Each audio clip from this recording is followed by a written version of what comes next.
Dr. Hackey Reitman. Welcome to another episode of Exploring Different Brains. And today I'm excited to have my friend Joseph Lento, who's a dedicated teacher of music and a music maestro and a guy who masters instruments. And he's slick too. And he's going to tell you all about all his awards he won and everything else. Joseph, welcome. Well, thank you so much. It's always a pleasure to be here with you. I'm honored to be in such esteemed company. Thank you very, very much. And as we've discussed, you wanted to talk about, testing and the different types of styles of teaching and assessments that go into our world of education and how it affects neurodiversity. Well, yes, because as you know better than I, all of our brains are different. And you've taken teaching and special education and music to a different level. So tell us about it. Well, I'm not sure thank you very much. I just try to pass on information the best way I know how.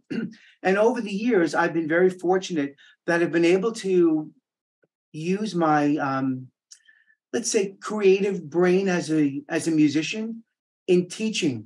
When I first started many, many years ago, in 1984, my first job was teaching global studies to special education students because I have a minor in history and because there weren't many music jobs.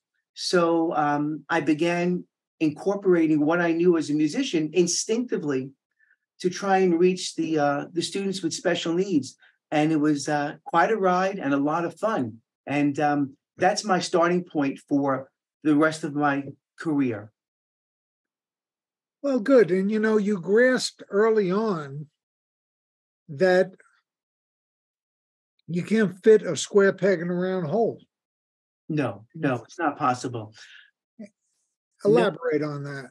Well, one of the things I'd like to say before I forget, we get involved in our conversation, is that the things that we're going to talk about today, and I'm going to mention, is in no way, shape, or form meant to, impugn our fantastic educators or our system, because they do incredible work.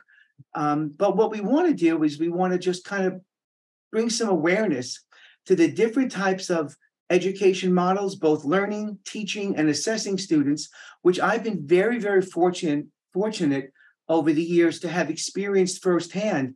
And I hope that during the episode, I'm not one of these I guys, which is, I did this, I did that. If I mention something, it's only because I want other people to say, well, I will consider listening to him because he's done what I've done and implemented it. So as I mentioned certain things, it's only for that purpose and that purpose alone to, so they might give a reason to consider listening to some of the things I have to say. Yeah, I know that ego is not your problem, Joseph. So you don't have to give the disclaimers. Get right into it, for instance, why you think that standardized testing, which is one size fits all, doesn't work for all of our different brains. Well, it's evident in the fact that the disparity in results. And you as a medical doctor know that if you're assessing a patient and something comes up that doesn't seem right, you have a series of other diagnostic tools that you use to say, does the patient need surgery? Does the patient need this? Are they really that? I don't see it that way. The test says yes, let's try something different. In education, we really don't do that. We grade people. You're a 65, you're a 55, you're an 85, whatever it might be. That doesn't tell us much about anything. And I've seen this firsthand. As a musician, if I'm doing something and it's not working, I don't keep doing the same thing. I try something different. In education, if we have a student who's always around 65 or 70, we don't really look further into why that is. We might say, well, they might have a reading issue, they might have a mathematic issue, they might have some sort of processing issue, but they don't really get into what is it, what's an alternative, how can we, treat this student so we can get those grades up. We tend to give them more of the same things, and that depends on who the practitioner is. So if I might make this segue into an analogy of medicine and education, teachers and doctors, and I think it's fair to say that in any profession, people see things a certain way, and that's the way they practice. In teaching, we have basically 4 types of educators, and there are more subcategories, but you basically have a perennialist, someone who focuses in on what has been, teach that, and not what might be. You have an essentialist, a person who says students must know this, this, and this so they can be successful. You have a progressive who kind of looks at the whole child and a little bit of the other components. And then you have a reconstructionist, someone who wants to tear everything apart and not always with a clear picture. All of those are good. But in education, we can't afford to be just one. We need people to incorporate a little bit of everything, and we don't get that. That's a problem. And, with these different types of teaching styles, we have assessments that follow. So basically, if you're an essentialist, you're going to give a lot of formative assessments, little quizzes, longer tests, different types of tests along the way so you can constantly measure what's going on. But are you really measuring? We're not so sure. You'll have the perennialist who'll give a big midterm and a big final, and they're more of a summative assessment. Reconstructionists and progressives might use subjective things. What do you think this means to you? But the problem is they often have a predetermined notion themselves of what that means for the students. So even then, you really can't get a grasp if you're not thinking the way the teacher is thinking. Tell us what's wrong with the SATs. They're a one-size-fits-all test. And it's very difficult to have someone who expresses themselves verbally. Dr. Reitman, interestingly enough, and we may have mentioned this before, all tests used to be oral. It wasn't until the mid-1800s where tests began to be written, and that was only because the people in charge of education wanted to actually test the teachers themselves. Horace Mann was the leading advocate for that. So before, a lot of things were conversations with people, and we've completely lost all that altogether. So that's not even a component of it. There's no way for a person who learns differently to be able to completely express themselves on an SAT. So you don't get the full picture. Can you talk a bit about the importance of testing versus observational assessments? That's a very good question. We are a society that talks about things like observing different modalities, but they still want a bottom line. They want to know, are you an 85? Are you a 90? Are you a 95? So observing a student, as opposed to people having a physical test in their hand, it are 2 different things. It takes a very skilled person to know what they're looking for if you're going to observe a student for academic rigor. You have to know what questions to ask, and you have to know in what way to ask them. Now, some people might say, Joseph, that's an awful lot of trouble to go through to see if someone knows what 1 + 3 is. But not if you want the answer, it's not. So now you've done an assessment on a child, right, or a student, and it shows learning differences. So what do teachers and schools do to help that student thrive? Every teacher, every school has a different philosophy. And I'm not knocking it. It's really hard work to teach, really hard. And I can't commend my colleagues enough. Um, they're going to do what their training has been. So most of the training is give more of the same in the same way.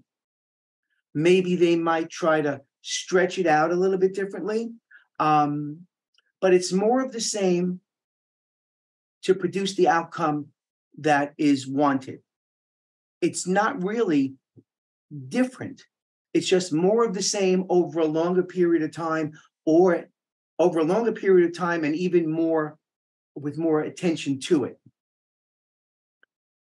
Now, I've had the honor of speaking to some of your classes, and what great kids, what a great bunch of students Thank you. have. What is your impression of the next generation's opinions about neurodiversity?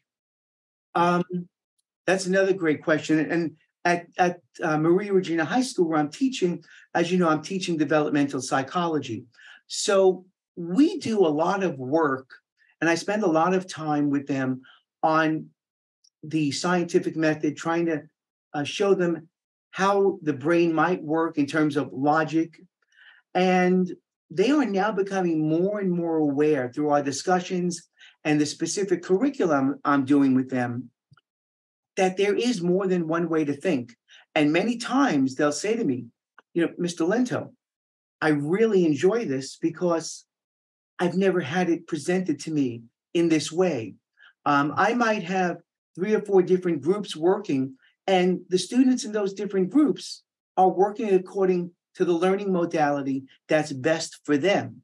Because if the answer is, I want them to know, or, there's a certain standard that they must know in order to complete a course, does it really matter how I get that information to them if they learn it? We have to become comfortable with other people learning differently than we do. And we're still not there yet. We're not there yet. It's like, you're teaching that way? That's not the way you should teach it. Why not when the results are really good? So how do we get better at it?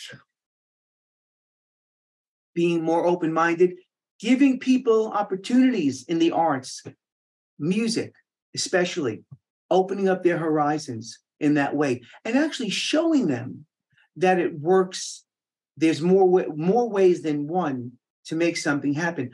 But in fairness to administration and teacher across the country, they have an overarching weight that says you must produce this or you're going to be rated unfavorably.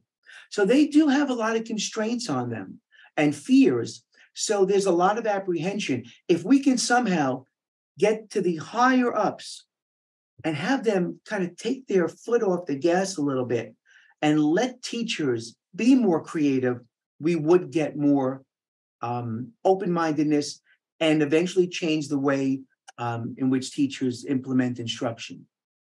What changes would you like to see in the curriculum that the teachers themselves get in their education to become teachers? Having gone through, all the ed courses, and then, of course, as a school district administrator, you have to take an even more overarching set of coursework. I'd like it to be less talk, more practical application. There's a lot of theory, and education is not a theory. It's teaching facts, teaching things that are, or teaching things that might be. So there should be more in the teaching colleges, more open-mindedness, more of the Socratic method, more intellectual universal standards, learning how to question, understanding how to present questions and design questions. There's just simply not enough of that. And I've taught every grade from pre-K through 12. And I've taught, history, psychology, English, different subjects. And there's always that overarching we want this one specific outcome. We all want the students to be great, but how we go about it really should be something that benefits the students. And the teachers need to have less pressure on them to produce that bottom line in that way. Before I ask the next question, I just want to remind our audience that you've received the Presidential Proclamation as a National Teacher of Arts and Humanities from President Barack Obama. You'd also received commendations from our previous presidents as well, President Carter, both President Bush's, High School Teacher of the Year 1998.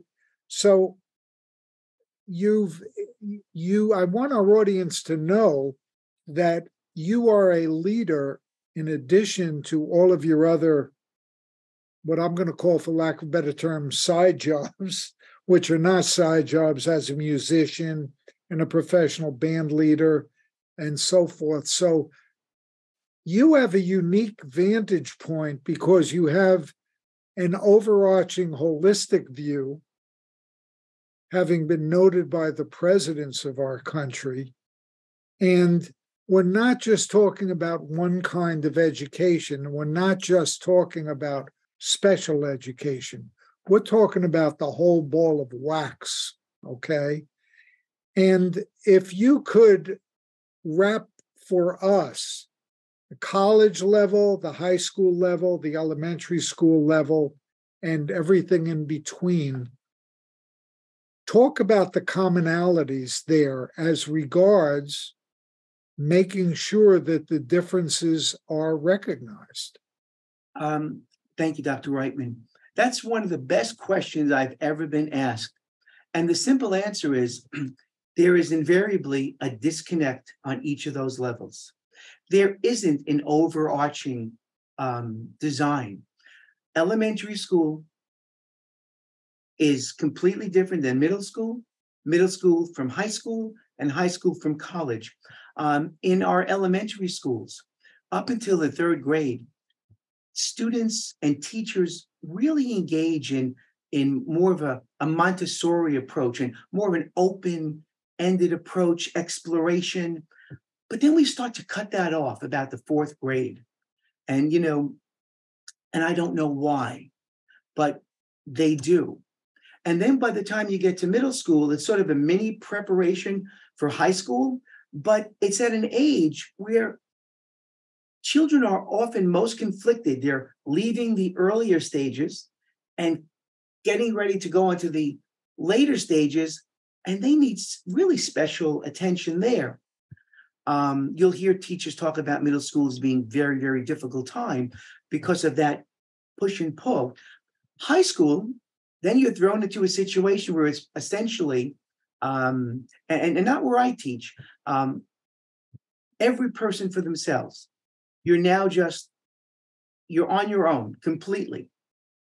And then the college, there's even less supervision, less interaction. There's no overarching connection. And we realize that. You obviously realize it with that great question. Why don't we address it? And I think the answer comes down to education is a business, and there's a business model set up for it. And the business model is books, test prep, etc. And that's the way it's designed. I dare say, while it has its place, it doesn't represent all the students, and it doesn't do the best service for our kids either. How have the advances in modern technology and internet affected your efforts as a teacher and your method? Has it been positive, negative, neutral? What's changed? When I first started, thank you for that question, I was taught in what was called the developmental style, where you had a motivation for the students.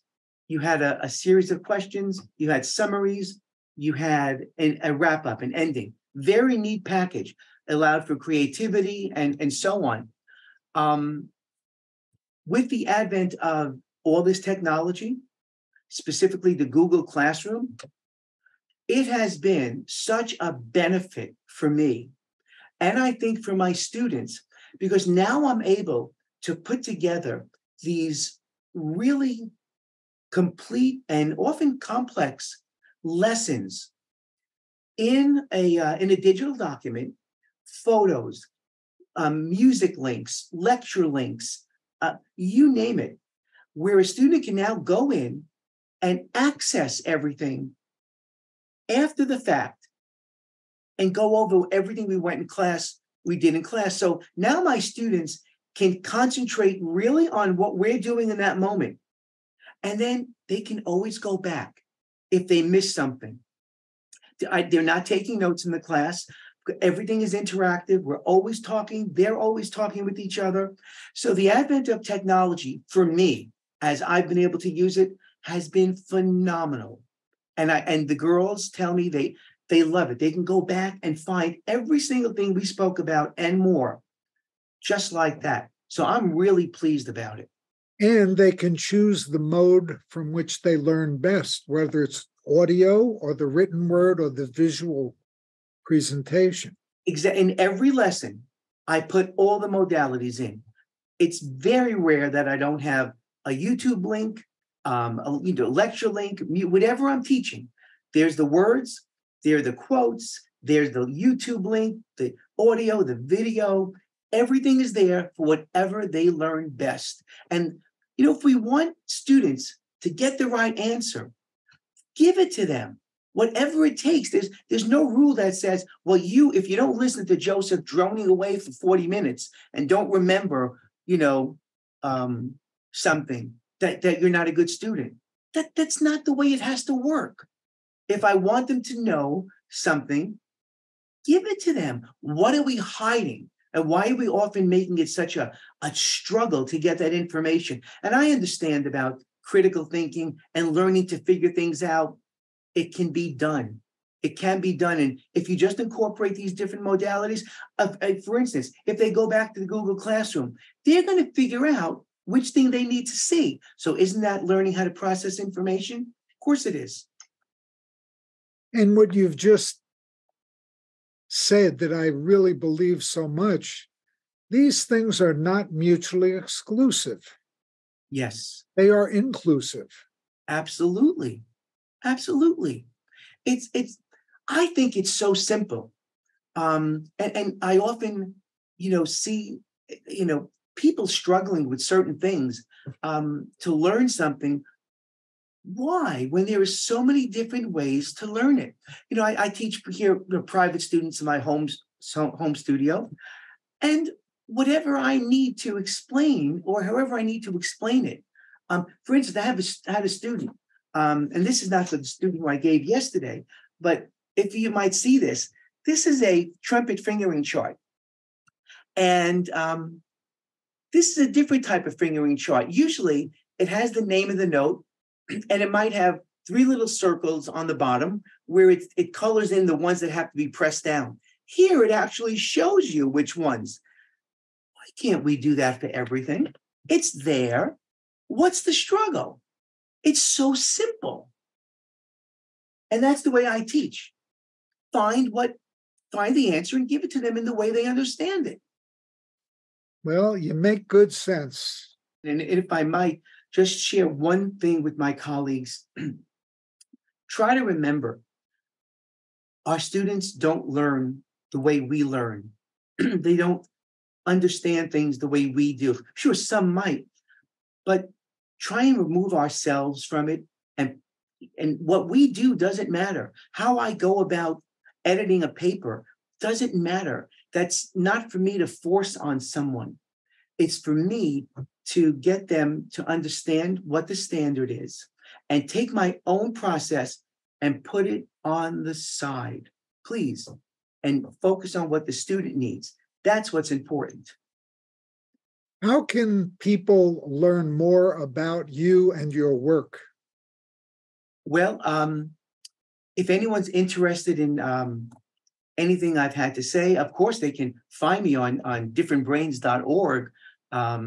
There are other outlets I'm on regularly. I was just on Spectrum Cable in New York City. on the great Heart of New York show with Angela and Peter Hart. It's on YouTube.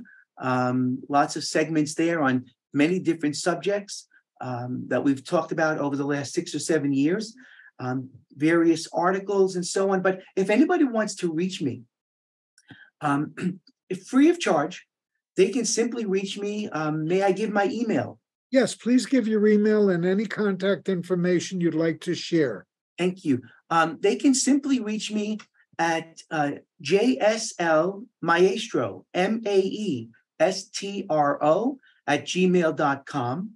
That's JSL Maestro @gmail.com.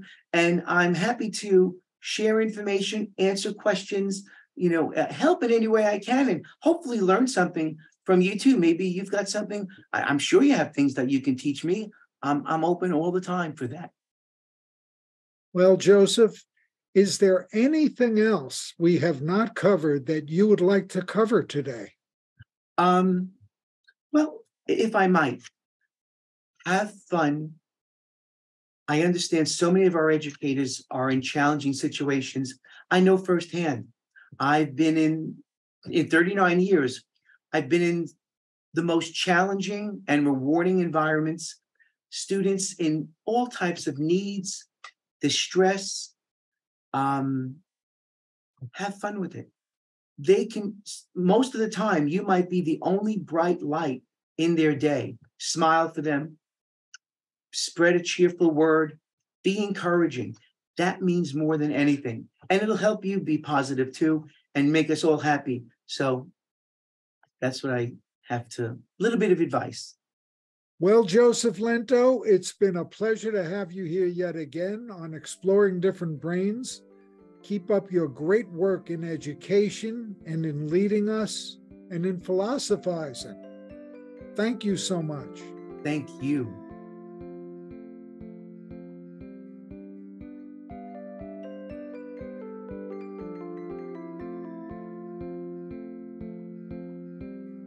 Exploring Different Brains is a production of Different Brains.